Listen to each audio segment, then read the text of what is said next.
If these people aren't smart, and they're not, our leaders are not smart, you're going to end up in a nuclear war. This is, in a way, already a world war. Ya estamos en la tercera guerra mundial, pero muy pocos lo están viendo. Y por eso el mundo no está preparado para lo que está por venir. Pero las señales son claras. Se está permitiendo que los grandes actores de la Segunda Guerra Mundial, Alemania y Japón, se armen hasta los dientes, destinando presupuestos de guerra de sumas excesivas de lo que le quitan a sus ciudadanos en forma de impuestos. Y en ese contexto resurgen los viejos sentimientos de odio en la población, alimentados, claro está, por la preocupante censura y propaganda que venimos mencionando desde videos anteriores y que ha dividido al mundo en dos a nivel informativo, y que ha llevado a que de forma oficial me llegara un email de Google diciéndome qué información puedo decir aquí en el canal y qué información se tiene que ocultar. Y en el tema militar, al igual que los demás países involucrados en el conflicto, Estados Unidos no se queda atrás. Para esos fines ya Biden solicitó al Congreso aumentar el tope de la deuda de nuevo y seguir imprimiendo dinero, a pesar de la alta inflación, porque en sus palabras, basically we're out of money. aquí vemos la verdadera importancia de la geopolítica. Esto no lo explican los libros de economía ni lo enseñan en la universidad. Y por eso la ingenuidad de muchos economistas que ven un mundo ideal supuestamente gobernado por el libre mercado. Lo que estamos viendo es que se quita la máscara del sistema, como dijo muy bien Juan Ramón Rayo en uno de sus videos, y vemos la realidad de los intereses económicos que influencian sobre los estados, quienes están dispuestos a sacrificar a la población, ya no obligándolos a enlistarse en el ejército, sino acabando con su nivel de vida gracias a la inflación y la escasez de productos.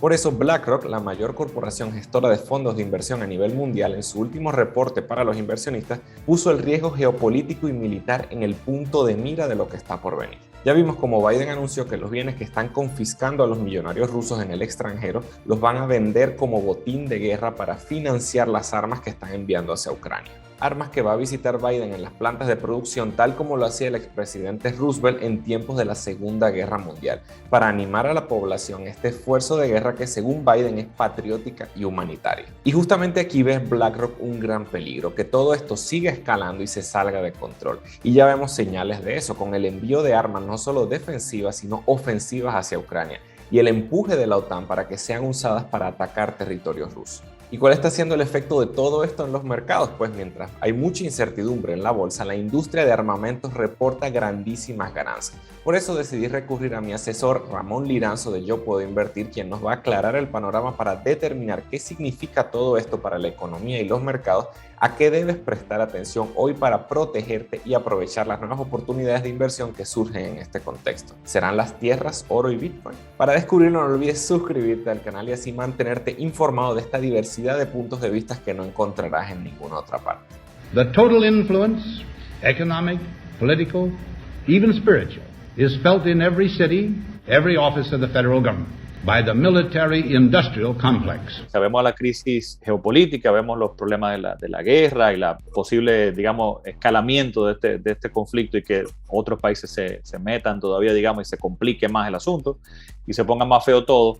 Y realmente es inevitable que sintamos ese miedo y esa incertidumbre, es algo normal y natural. La actitud normal, digamos, es tratar de aferrarme al efectivo y colocarlo debajo de mi colchón o ponerlo simplemente en la cuenta de banco y demás, porque hay que ver qué va a pasar. Entonces, en ese sentido, primero hay que saber distribuir nuestro capital y nuestra liquidez, ¿bien? Porque sí hay dinero que debo tener a la mano. Esto está clarísimo, creo que ya lo comentamos, pero vuelvo y lo recalco. Pero fuera de eso, hay una gráfica que creo que anda rodando por ahí en internet en varios sitios, pero esta la conseguí específicamente de Peter Mallouk y su compañía, donde tiene un listado de lo que son los mayores conflictos y problemas geopolíticos de los últimos, no sé si 100 años están reflejados ahí más o menos, no, creo que 40 años más o menos. Y el impacto que esto ha tenido específicamente, y eso me gusta aclararlo bastante, y específicamente del mercado de Estados Unidos, específicamente las 500 compañías más grandes de Estados Unidos. No estamos hablando de todos los activos y todas las inversiones,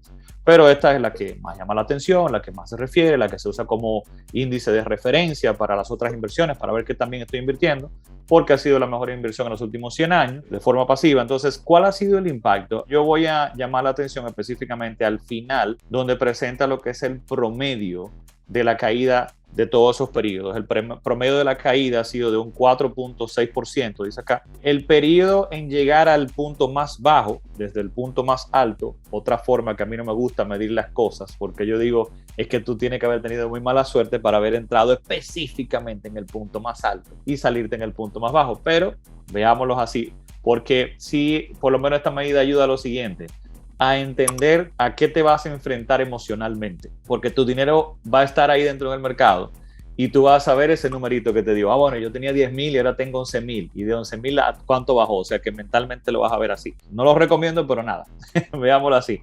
El tiempo que tomó en llegar a ese punto más bajo en promedio fue 19 días, 19.7 días, y el tiempo en promedio en recuperarse, 43 días. O sea, no se acabó el mundo. Ahora vayamos, por ejemplo, voy a tocar específicamente dos de los eventos más fuertes y que creo que todos reconocemos, porque por la historia mucho conocemos. Uno fue Pearl Harbor en el 41. Estamos en medio de la Segunda Guerra Mundial, señores. O sea, la Segunda Guerra Mundial, y que lo que destapó definitivamente el conflicto final con Japón y todo esto, Hiroshima y todas las cosas en ese momento, ¿no? Y la caída, dice acá, que fue de 19.8, 20%. Es una caída importante, pero han habido caídas peores y no han sido por eventos geopolíticos, han sido por la crisis hipotecaria, por ejemplo. O sea que esto no es una caída que no se haya visto en ningún otro momento, ¿no? ¿Qué tiempo tomó en caer ahí? 143 días. Tomó en esa bajada hasta un 20%. ¿En qué tiempo se recuperó? Menos de un año. 307 días ya estaba recuperado. Entonces, esa es una de las crisis más fuertes. Otra muy importante es la del 9/11. Todo el mundo creo que recuerda en qué sitio estaba cuando en la pantalla de su televisor en ese momento vio esos aviones chocar esa torre. Fue algo espeluznante que a todo el mundo nos erizó los pelos y el mundo se detuvo. Así, todo el mundo se detuvo, ¿no?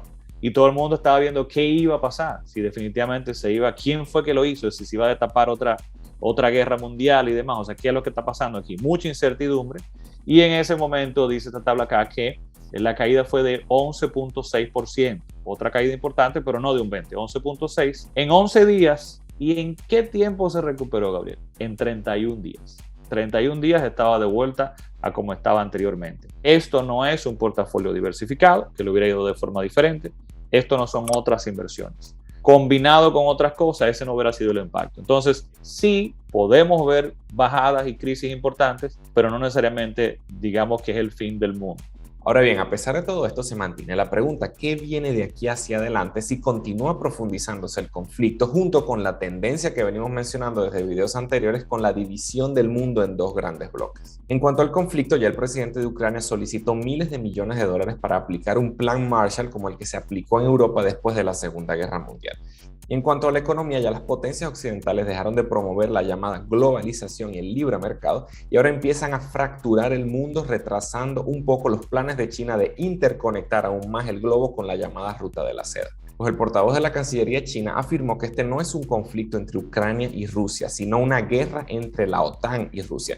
Pero yo voy más allá y diría que esta es una guerra en múltiples frentes entre dos bloques, uno liderado por Estados Unidos y otro liderado por China. Esto es lo que viene alertando Ray Dalio hace tiempo: el declive de la hegemonía de Estados Unidos y el dólar, específicamente lo que llama la etapa de revoluciones y guerras.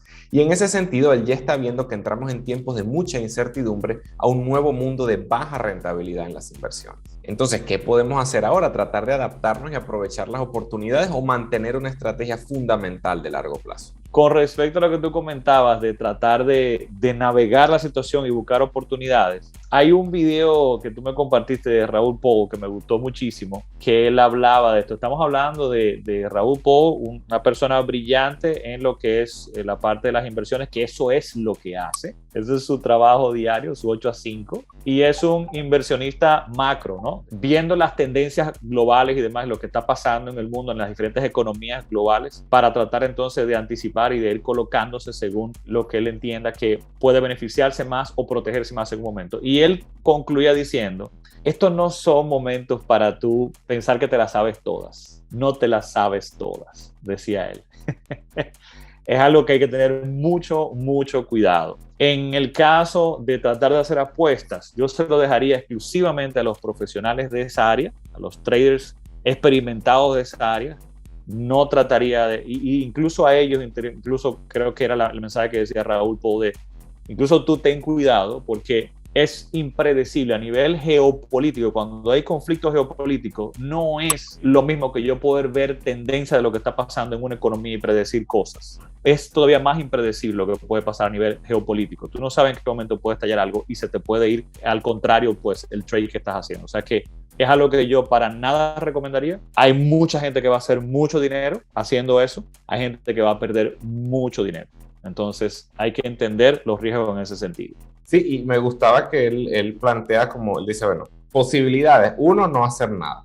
O sea, tú tienes tu portafolio diversificado, bueno, lo que sea, mantén lo que tienes y listo porque no sabes qué puede pasar. Esa es como una de las cosas por ahora. Lo otro es ya probabilístico, pero lo que pasa es que eso es muy subjetivo, o sea, tú no sabes realmente cuáles son las probabilidades de cualquier curso de los eventos que se pueda dar. Yo recuerdo que él decía, bueno, el que yo veo con más probabilidad es este, el que veo con menos probabilidad es esta, pero que sea con menos probabilidad no implica que no pueda suceder. O de repente algo inesperado que tú ni siquiera estabas tomando en cuenta. Recuerdo también, estaba viendo otro video de Pablo Gil, otro trader, un canal de YouTube, y entonces él decía, bueno, estamos, ¿verdad?, en esta situación frágil actualmente, y de repente se puede dar esto de un evento de cisne negro, como llaman, que es un evento que tiene muy, muy baja probabilidad, pero que se puede dar efectivamente, y si se da, pues tenemos el problemón aquí, ¿no? Y lo que se da en situaciones como esta con los traders es lo siguiente: cuando al trader le encanta la volatilidad, cuando el mercado está flat y se está moviendo poco, no hay tantas oportunidades, pero cuando hay mucha volatilidad, hay mucho movimiento, pues ahí es que realmente hay mucho más potencial de hacer. Entonces, a veces el trader, quizá uno no muy experimentado, está viendo que de repente se le están presentando escenarios de oportunidades y demás, pero lo que tiene que entender es que no estamos en situaciones normales, que estas fluctuaciones pueden darse más, como tú dices, ese cisne negro puede aparecer de la nada por un evento geopolítico que es completamente impredecible. Entonces hay que tener más cuidado en ese sentido, o sea que para nada lo recomiendo. Pero lo que sí recomiendo es que utilices las estrategias que te compartimos en el siguiente video y te suscribas al canal. Soy Gabriel González Florentino, el economista youtuber, y recuerda que todo sistema tiene su método y el método funciona. Imagine Ukraine is Palestine. Imagine Russia is the United States.